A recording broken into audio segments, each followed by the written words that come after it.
Hey everyone, ready for another deep dive? Let's do it. Awesome. Today we're going to be talking about something that could have huge implications for everyone. Oh, yeah. This is a big one. Big one for sure.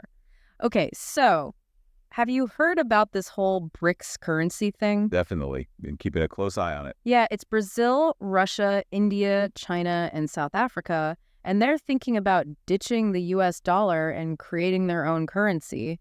It's a fascinating development. It really is. And just think about the sheer scale of this thing. They represent over 40% of the world's population, right? That's right. And almost 25% of the global GDP. I mean, that's huge GE. So today we're going to try to unpack what a potential BRICS currency could mean for the global economy. Definitely. And we'll break it down so it makes sense for everyone. Exactly. So I'm really curious, why are these nations even considering this whole unified currency thing? Well, it boils down to this idea of economic independence, right? Yeah. For years now, they've been tied to the ups and downs of the U.S. dollar. So if the dollar sneezes, the rest of the world catches a cold. Kind of. I mean, it impacts their imports, their exports, their whole economic stability. Yeah, I get it. Take China and Russia, for example. They've been pushing for less reliance on the U.S. dollar for a while now. Right. Makes sense. And there's this quote I read from Dr. Elena Petrova. She's a leading economist. Okay, what did she say? She said, a unified BRICS currency could decentralize financial power and offer emerging markets a new platform for trade, without dollar dependency. That's interesting. So if they move away from the dollar, how would this new currency actually work?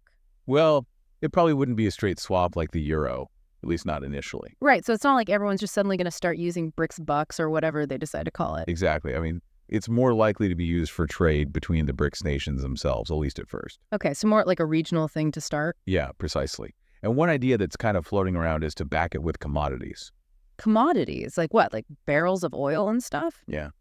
Things like oil, rare earth metals, agricultural products, tangible assets. So instead of just relying on trust in a government, there's actually something real backing up the currency. That's the idea. It's a pretty big departure from traditional fiat currencies. So, but would that really make it more stable? I mean, haven't commodity prices been all over the place lately? Yeah, that's a valid point. Commodity prices can be volatile. Yeah, exactly. But I think the thinking is that by linking the currency to a basket of goods, you create a sort of anchor. Oh, I see. That can help smooth out those extreme fluctuations. Interesting. And going back to Dr. Petrova's point, this whole thing could offer emerging markets a way to trade without being so dependent on the dollar. Right. So potential upside for the BRICS nations. But what about the potential downsides? Getting all those countries to agree on, anything can't be easy, right? Oh, you're absolutely right. I mean, one of the biggest challenges is going to be coordinating monetary policy between such diverse economies. They all have different political systems, different priorities. Totally. It's like herding cats, right? Exactly. You've got democracies like India and Brazil alongside, more authoritarian regimes like Russia and China. Yeah, big differences there. Finding common ground on economic policies, that's going to be tough. It's going to be a tough one for sure. But what about the rest of the world? I'm guessing the U.S. and Europe aren't exactly thrilled about this whole thing, are they?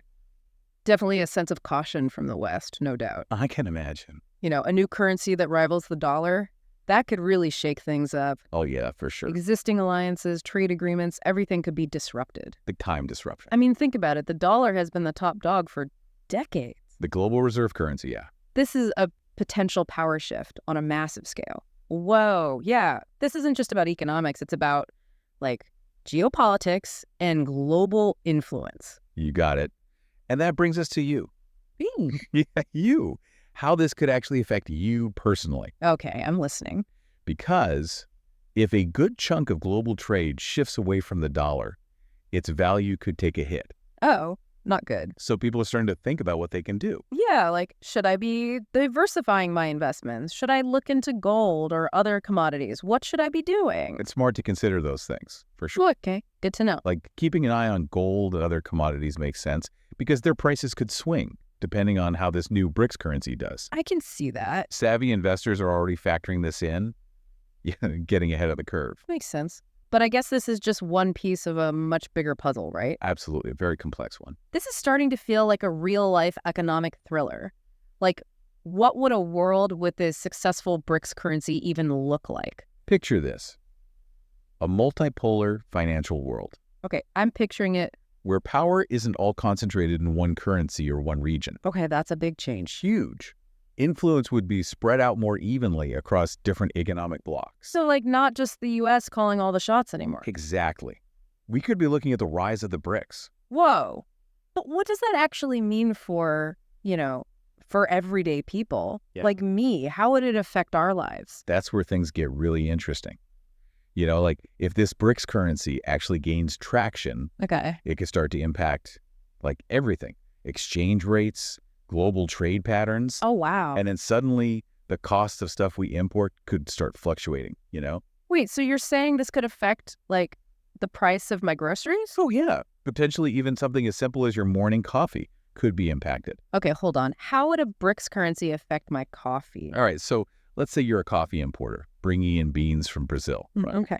Right now, you're probably paying for those shipments in US dollars. But if this BRICS currency takes off, you might have to start paying in that new currency. So I'd have to, like, watch the exchange rates between the BRICS currency and the dollar. Exactly. Because if it shifts, I might end up paying way more for those beans. Or maybe even less. Who knows? It could go either way. Wow, that's crazy. So, like, the price of my latte could go up? It's possible. Mm. Or down, you never know. Yeah. But yeah, those fluctuating costs would probably trickle down to the consumer. Wow, I hadn't thought about it like that. It's like a domino effect rippling through the economy. Exactly. It just shows how interconnected everything is. What happens on one side of the world can really impact your wallet on the other side. That's wild. And it's not just coffee, right? No, not at all. I mean, think about traveling. Okay. Say you want to go to India. Uh-huh. Right now, you'd exchange your dollars for rupees. Right. But if this BRICS currency is in the mix, that exchange rate might be all over the place. Oh, so it could affect how much my trip costs. Exactly. You might even be better off exchanging your dollars for the BRICS currency first, and then converting that to rupees. Wow, so I might need a whole new travel strategy. But you know what? This whole BRICS currency thing, it didn't just come out of nowhere, right? Oh, definitely not. It's part of a bigger trend we're seeing. What do you mean? Like China's been promoting its own currency, the yuan, for international trade. Oh, yeah, I've heard about that. And Russia's been using other currencies besides the dollar for like energy deals. So it's like a bunch of countries are starting to move away from the dollar. Yeah, especially in the developing world, there's this feeling that the current system isn't working for them. They want more control, right? Exactly. More influence, a system that's less reliant on the US dollar. It's like the whole global financial system is shifting under our feet. Yeah, kind of feels that way. But here's a question for you. Okay. Is all this change necessarily a bad thing? That's a good question. I mean, could a more multipolar world actually be, like, more stable in the long run? That's the big question, isn't it? But I guess there would be some risks too, right? Of course, always risks when you're dealing with such a complex system. Yeah, for sure. Like, one concern is that the transition to a new system might not be smooth. I can see that. We could see a lot of uncertainty, volatility in the currency markets as things adjust. Oh, so it could get messy. Yeah, it could. And that could lead to economic instability, at least for a while. Right. So short-term pain for potential long-term gain. Maybe. It's like when the euro was first introduced, remember? Yeah, I remember. There was a period of adjustment. It took time for everyone to get used to it. Makes sense.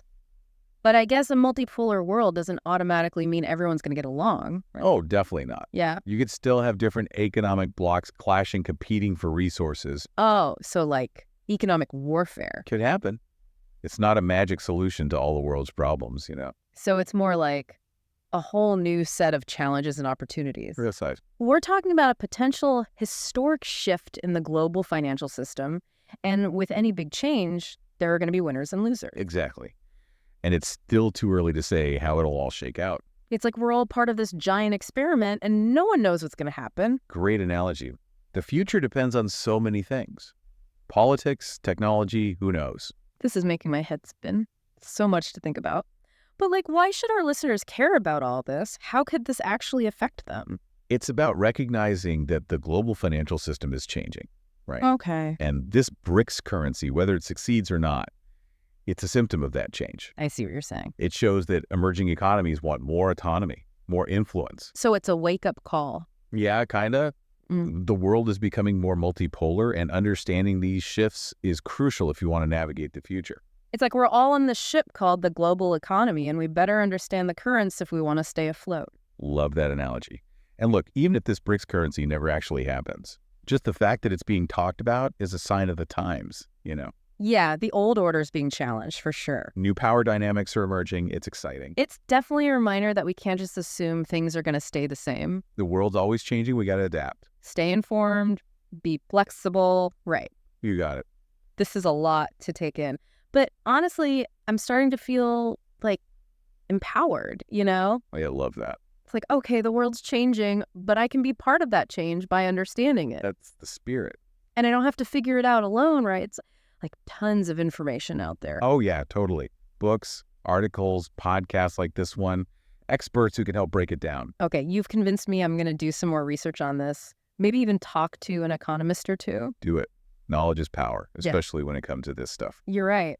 But before we go too far, we haven't really talked about the specifics of how this BRICS currency would actually be backed by commodities. You're right, we haven't. That's a whole other can of worms. Okay, let's open that can.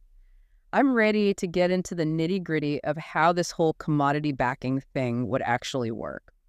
All right, so remind me again how this BRICS currency would actually be backed by commodities. Okay, so it's like this.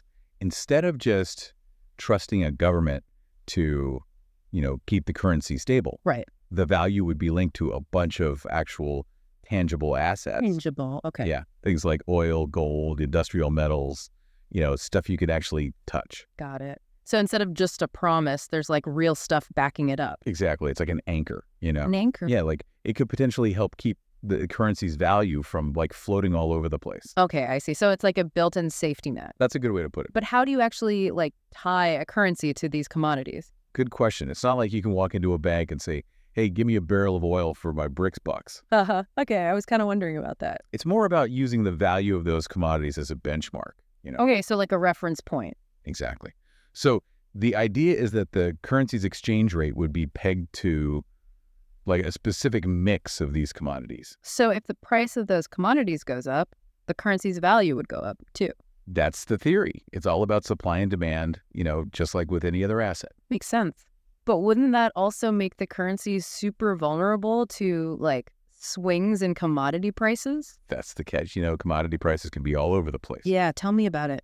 Like we've all seen what's happened with oil prices in recent years, right? Up, down, sideways, yeah. So that volatility could definitely spill over into the currency itself. So it's a bit of a gamble? Kinda, yeah. The BRICS nations would have to be really careful, What do you mean? Well, they'd need to manage their commodity reserves really well, maybe even step in and like manipulate the markets to keep things stable. Oh, wow. So it's like a constant balancing act. Exactly. A lot of juggling going on behind the scenes. That sounds like a recipe for disaster, honestly. You've got 5 different countries, all with their own interests, trying to make this work. Oh, yeah. It would definitely require a lot of trust and cooperation. A ton. I mean, can you imagine them all agreeing on, like, which commodities to include, how much of each one? Right. And then there's the whole international scene, Oh, yeah. Like, other countries might not be too happy about this. Especially those that benefit from the current system where the dollar's king. This is getting complicated. It is. It's a whole new world order, potentially. So, okay, back to our listener for a sec. Why should they care about all this? Because the global financial system is changing, whether we like it or not. And this BRICS currency is a sign of that. Okay, I'm listening. It shows that emerging economies are looking for more power, more say in how things are run. So it's not just about the BRICS countries themselves. Nope. It's a much bigger story. The world is becoming more multipolar, and we all need to understand what that means. Okay, I'm starting to get the big picture here. Good. It's like, Yeah. We're all on this ship, and the currents are shifting, And we got to adjust our sails if we want to stay afloat. Exactly. And look, even if this BRICS currency never actually launches, Okay. the fact that it's even being talked about shows us that things are changing. The old way of doing things is being challenged. Yep, and new power dynamics are emerging. It's a fascinating time to be alive. I have to agree. We can't just assume the world's going to stay the same. Nope, got to be ready to adapt. Well, I think you've given everyone a lot to think about today. Hope so. It's been a great conversation. It really has. We've learned a lot about BRICS currencies and the potential for a global financial, earthquake. It's a wild ride, that's for sure. It is. And the future of global finance is something we're all creating together. That's a great way to put it. So to our listeners, keep exploring this topic. Keep asking questions. Get curious. The future is full of possibilities, and knowledge is power. Until next time, keep those minds sharp and keep diving deep.